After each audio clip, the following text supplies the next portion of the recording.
রাজহাঁসটি তার ছানাদের জন্য খাবার খুঁজতে লাগলো।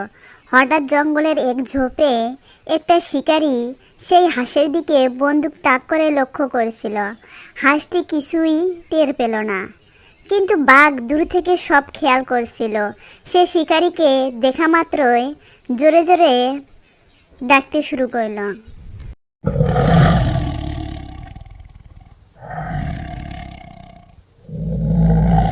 এই ডাক শুনে শিকারী সব কিছু ছেড়ে প্রাণ ভয়ে পালালো। তারপর রাজহাঁস বাঘের সামনে এসে বলল, ধন্যবাদ বন্ধু, তুমি আমাকে বিপদ থেকে বাঁচিয়েছো। আজ তুমি না থাকলে কেউ আমাকে শিকারীর হাত থেকে উদ্ধার করতে পারতো না। অনেক ধন্যবাদ তোমাকে। সেদিন তুমি আমার ক্ষুধা মিটিয়ে আমাকে সাহায্য করেছিলে, তাই আমি তোমার প্রতি অনেক কৃতজ্ঞ। চলো বন্ধু, তোমাকে বাসায় পৌঁছে দিয়ে আসি।